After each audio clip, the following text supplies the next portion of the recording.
하나님 말씀은 십계명 강의 10번째 시간이죠. 정직한 삶에 대해서 9번째 계명을 가지고 말씀을 전하려고 합니다. 출애굽기 20장 16절 한 절인데요. 이제 다음 주면 이제 십계명 강의가 끝이 나요. 이제 10번째 십계명까지 마치고 지금 생각하는 것은 이제 구약의 한 파트를 정해서 하나님 말씀을 계속 정할까 싶습니다. 그래서 한 권 전체를 하기에는 조금 내용들이 많아서 부분 인물이나 사건 중심으로 강의 설교를 했으면 좋겠습니다. 오늘 말씀을 이제 전하는데 제목이 뭐였죠? 제목? 정직한 삶이었죠. 정직한 삶. 그래서 사실은 십계명이 윤리, 도덕을 깨만 집중한다면 사실은 십계명 말씀이 우리의 기독교인의 삶에 그렇게 많이 적합할까라는 생각도 해봅니다. 하지만 십계명의 원칙은 두 가지죠. 하나는 이 도덕적인 규범, 하나님의 백성으로서 어떻게 살아가야 되는지 안내해주는 말씀이기도 하며, 두 번째는 더 넓은 의미에서는 하나님이 우리를 얼마나 사랑하시는지를 알려주시면서 그 하나님의 사랑에 대해서 우리가 어떻게 반응하며 이 땅을 살아가는가에 대해서 설명하고 있는 것이 바로 십계명의 말씀입니다.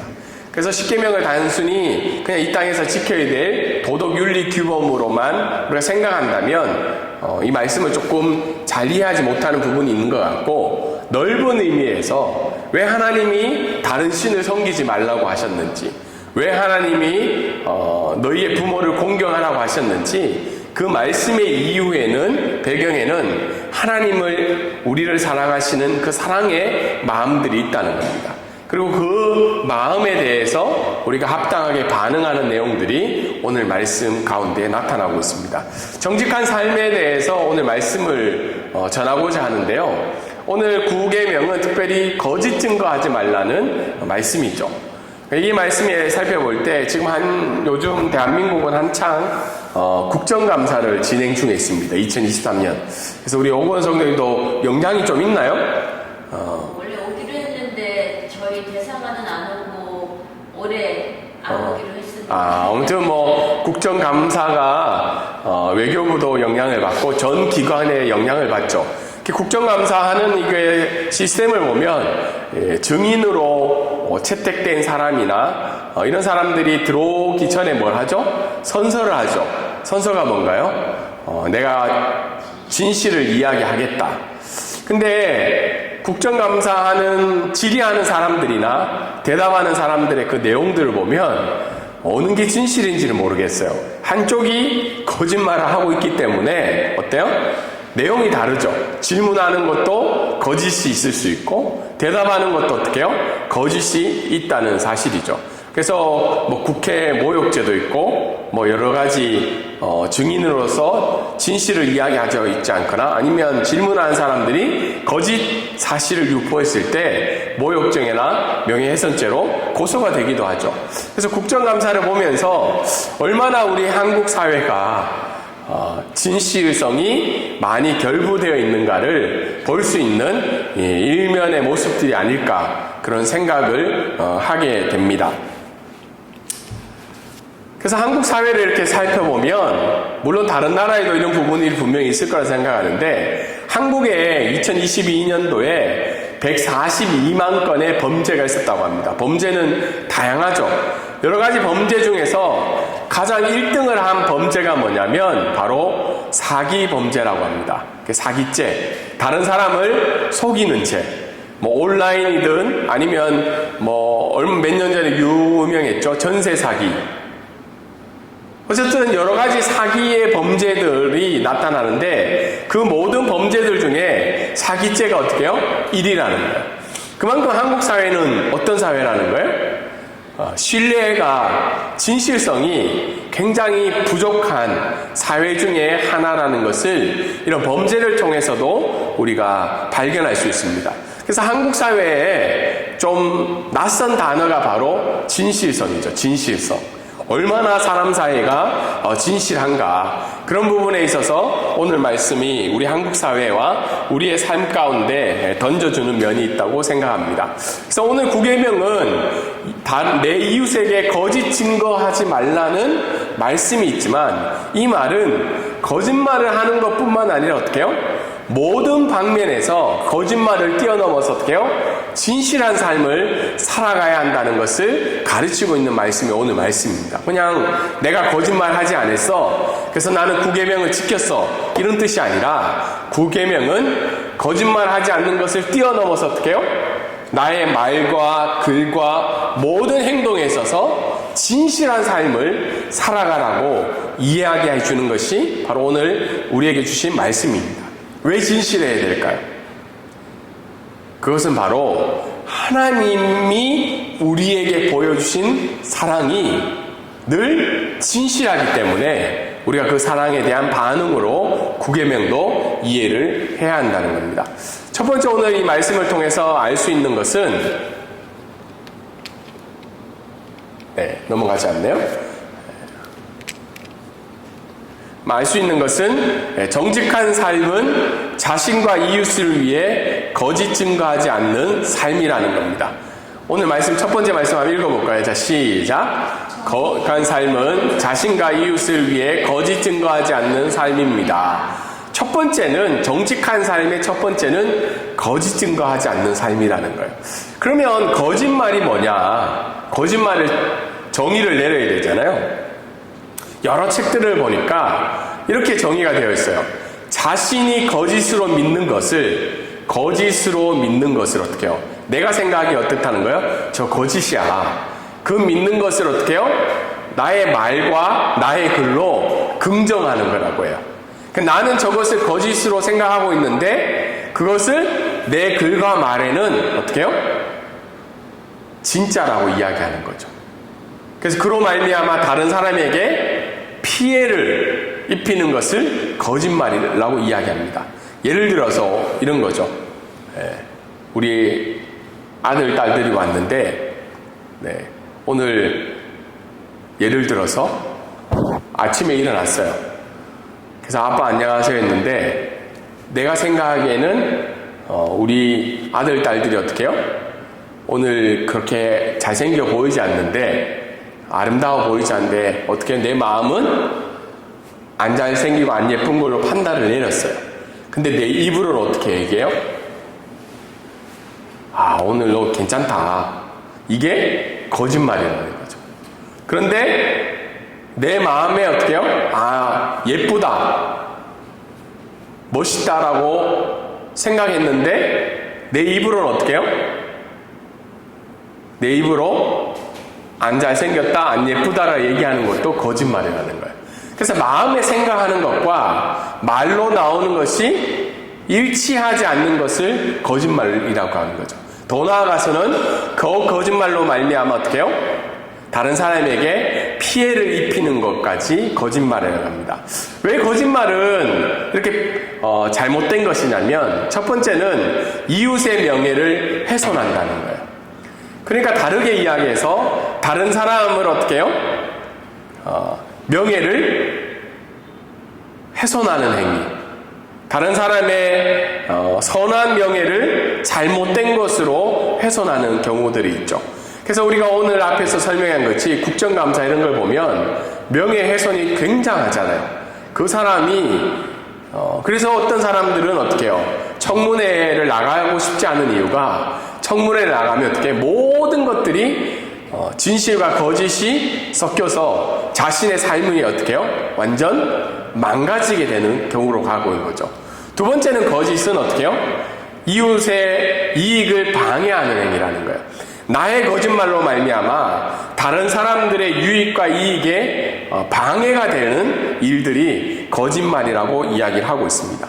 그러면 구체적으로 어떤 내용들이 있을까? 첫 번째는 위증과 모함과 헐뜯기와 뒷담화도 거짓말 중에 하나라는 거예요.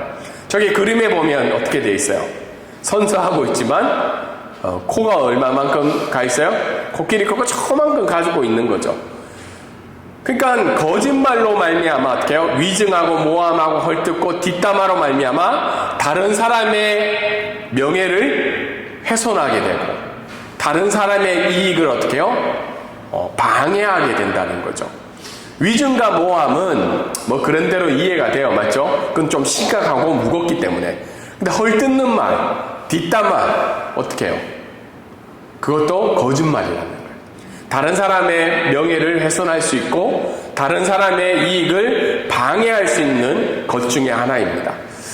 이렇게 얘기하면 좀 그렇지만 태국 사람들도 뒷담화를 굉장히 잘해요. 태국 사람들은 얼굴에 마스크를 좀 쓰고 있기 때문에 앞에서는 웃지만 어떻게 해요? 그 사람 지나가고 나면 바로 이야기를 합니다. 물론 한국 사람도 어떻게 해요?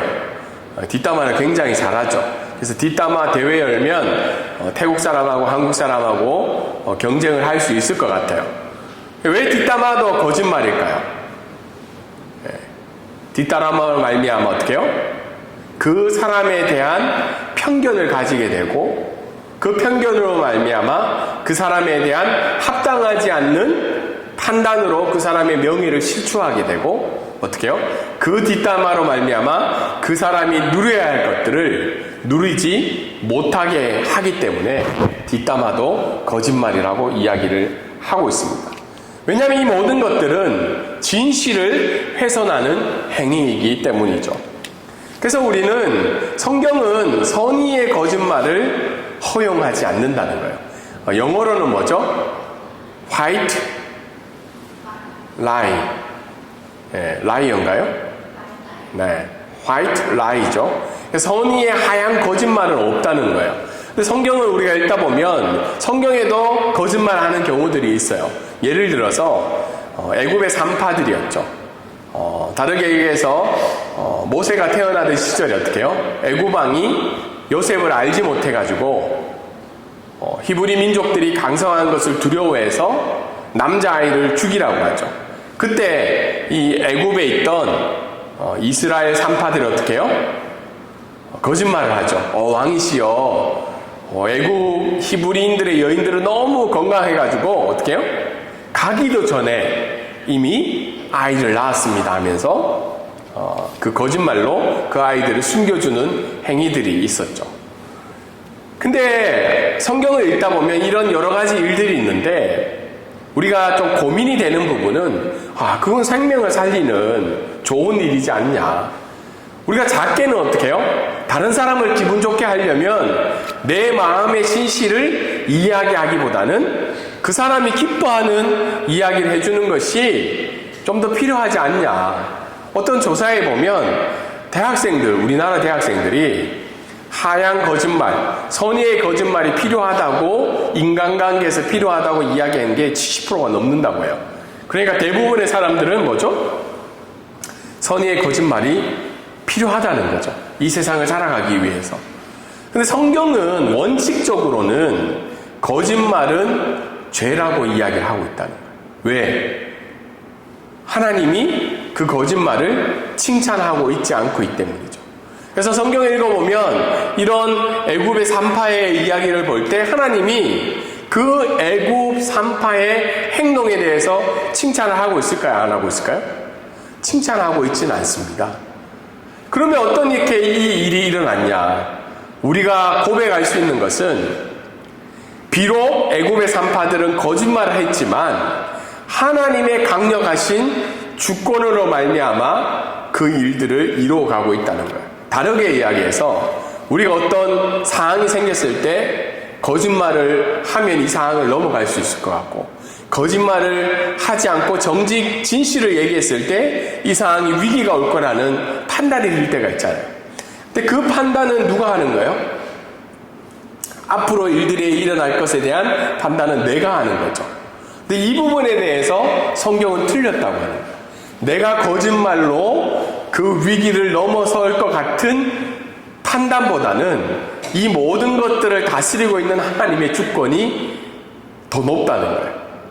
내가 거짓말해서 이 위기를 넘어갈 수 있을 것 같지만 하나님의 주권이 그거를 인정하지 않으면 거짓말을 했을지라도 어떻게 해요?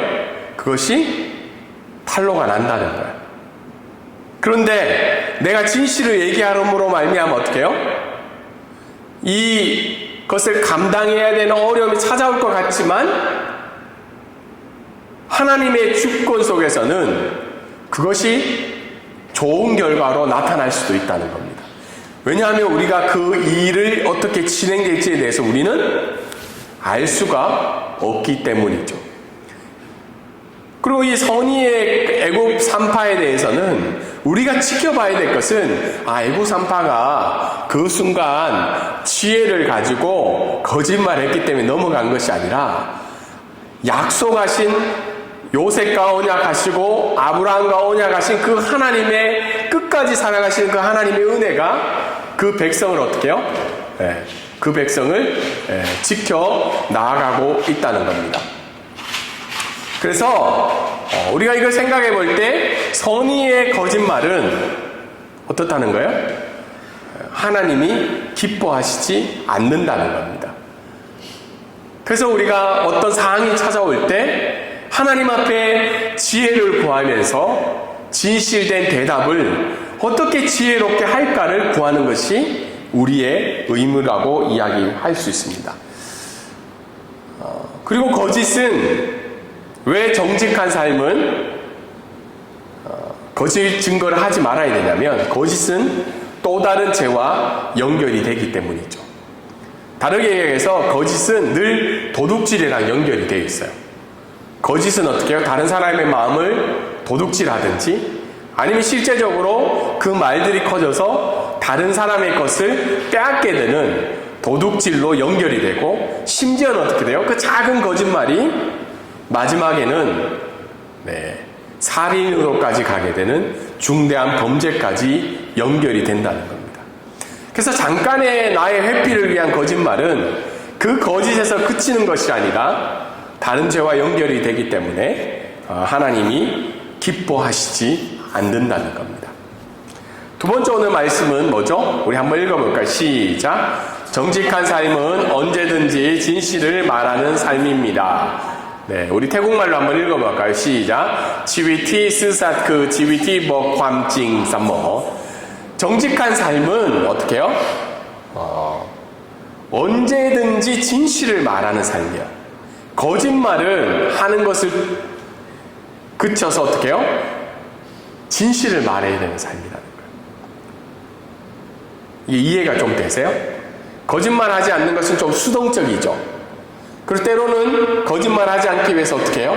침묵하는 때도 있죠. 근데 성경은 거기에서만 그치는 것이 아니라 능동적으로 어떻게 해요? 진실을 이야기해야 된다는 거예요. 그래서 정직한 삶은 어떻게 해요? 사람과 사람의 진실을 지키는 행위이고 자신과 다른 사람의 명예를 지키는 행위라는 거죠. 예수님의 이야기를 한번 돌아가 볼게요. 예수님이 십자가에 못 박히시기 전에 잡히죠. 순간순간 어떻게 위기들이 찾아올 때마다 당신은 누구냐고 이렇게 이야기를 해요. 그때 예수님이 어떻게 이야기하죠? 예수님도 하늘의 하나님의 아들이고 지혜가 뛰어나신 분이셔서 그 상황을 모면할 대답이 있으셨겠어요? 없으셨겠어요? 있으셨죠. 그런데 어떻게 해요? 하나님이시기 때문에 진실을 이야기하고 또 하나님의 그 명예를 지키시기 위해 어느 상황에서든 늘 진실을 이야기를 하셨다는 거죠. 그래서 정직의 삶은 내게 유익이냐 피해가 있냐 어려움이 있냐를 생각하는 것이 아니라 이 일이 하나님이 기뻐하시는 일이냐 일이지 않냐를 기준으로 정직한 진실을 말하는 삶을 살아가야 한다는 겁니다. 그래서 왜 진실을 말해야 되냐? 진실은 뭐죠? 하나님의 성품에 근거하기 때문이죠. 지윗행 간버ความจริง난 큰 육갑 프라락사나 공파짜 그 관보리숫콩 프라옹. 그래서 진실을 말하는 삶은 하나님이 거룩하시고 진실하기 때문에 우리가 진실한 삶을 살아가야 된다는 거예요. 여러분 요한복음 8장 44절에 보면 사단의 특성은 뭐냐면 거짓의 압이라고 이야기를 하고 있어요. 거짓말 잘하는 자가 뭐예요? 사단의 특성이라는 거죠. 그러면 우리가 하나님의 아들로 부름을 받았는데 뭐 죄송해요 이렇게 얘기해서 거짓말이 우리 삶에 늘 있는 사람들이 좀 있죠. 네, 특별히 사회에서는 그렇게 얘기하잖아요. 사회생활 잘한다고 이야기하는데 작은 거짓말들. 근데 오늘 우리가 진실한 삶을 살아가야 되는 이유는 하나님이 거룩하신 그 진실하시기 때문에 만약에 하나님의 자녀인 우리가 거짓말을 하면 누가 욕먹는다는 거예요? 예, 하나님을 욕되게 한다는 거죠. 매년마다 종교 신뢰도에 관한 내용 제가 여러 번 이야기했겠죠. 그러면 기독교가 작년인가 2위로 올랐었어요. 예, 2위가 3위가 되고 정말 거의 10년 만에 2위가 된 것 같아요. 세계 종교 중에. 근데 이게 좀 너무 아이러니하지 않나요? 기독교인이 당연히 어떻게 해요? 신뢰성을 가진 종교인으로 1위가 되어야 되는데 왜 기독교인이 늘 꼴찌해야 될까요? ในสังคมเกาหลีนะคะก็ตรวจสอบทุกปีว่าศาสนาไหนที่ซื่อสัตย์ได้ที่สุดแต่ศาสนาที่ซื่อสัตย์ที่สุดคือไม่ใช่ศาสนาคริสต์เพราะอะไรนะครับเพราะว่าชีวิตของคริสเตียนก็ไม่ได้ปฏิบัติตามคำสอนของพระองค์ในการดำเนินชีวิตของเขา 그래서 우리가 정말 하나님의 자녀라면 어떻게 해요? 당연히 신뢰를 할 수 있죠. 근데 신뢰할 수 없는 그 이유 중에 하나가 말과 행동이 다르다는 겁니다. 기독교인의 말과 행동이 다르다는 거죠.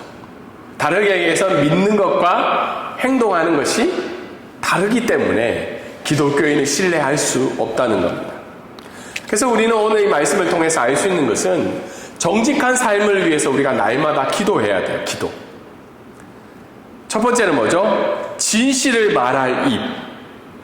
진실을 말할 입을 위해서 기도해야 돼요. 왜냐하면 진실을 말하기 위해서는 뭐가 필요하다는 거예요? 용기와 믿음이 필요하죠. 그 용기와 믿음은 뭐죠? 하나님이 이 모든 상황을 주관하고 계시다는 것. 그리고 비록 내게 어려움과 힘듦이 있을지라도 하나님이 기뻐하시는 일이라면 내가 그것을 진실되게 말할 수 있는 용기와 믿음이 필요하다는 겁니다. 거짓말 안 할 수 있는 용기도 필요해요. 두 번째는 뭐죠? 진실을 들을 귀가 필요하다는 거예요.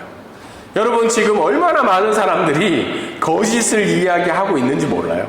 특별히 유튜브를 보거나 뉴스도 어떻게 해요?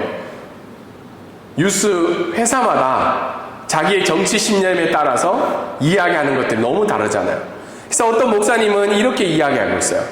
나의 길을 함부로 빌려주지 말라고 이야기해요. 이 말이 뭐죠? 내 길을 내 귀에 들리는 소리를 아무거나 듣지 말라는 거죠. 가려서 진실을 들을 귀가 필요하다는 겁니다. 그 세 번째는 뭐죠? 진실을 인정할 마음이 필요하다는 거예요. 우리가 진실을 말할 수도 있고 들을 귀도 필요하지만 나의 유익과 결부된다면 우리는 진실을 인정할 마음이 없을 때도 있다는 겁니다. 그것이 하나님이 기뻐하시지 않는 일이라 할지라도 내게 유익이 되는 일이라면 어떻게 해요? 나는 그 길을 따라간다는 거예요. 우리가 성경 말씀을 들으면서도 어떻게 해요? 오늘도 어떻게 해요? 하얀 거짓말 해야 되는 거 아니야? 그렇게 생각할 수 있죠. 그것이 사회를 윤택하게 하고 인간관계를 어떻게 해요? 부드럽게 하고 물론 진실을 이야기하는 방법은 필요해요. 그걸 잘 전달할 수 있는 방법은.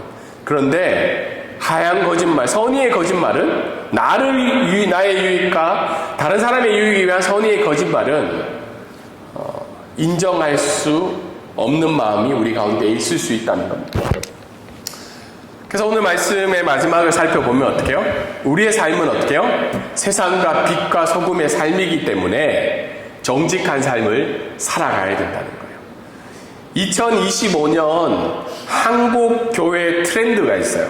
한국 교회가 생각해야 되는 키워드 10가지가 있었는데 그 중에 한 단어가 바로 soultless라는 단어예요. 이 말이 뭐죠? soultless. 우리가 음식을 사러 갈 때나 음식을 먹을 때 요즘 많이 보죠. 너무 짜지 않는 음식을 먹기 위해서 어떻게 해요? soultless 음식을 먹잖아요. 그런데 이 말을 오늘날의 교회와 오늘날의 기독교인과 연관을 하면 좋은 뜻일까요? 안 좋은 뜻일까요? 좋지 않다는 뜻이죠. 소금의 맛이 떨어졌다는 거죠. 근데 하나님이 우리를 이 세상 가운데 부르신 이유는 하나님의 자녀로 이 세상 가운데 정직한 삶을 통해서 빛과 소금의 삶을 해야 되는데 어떻게 해요? 솔트레스가 되어가고 있다는 거예요.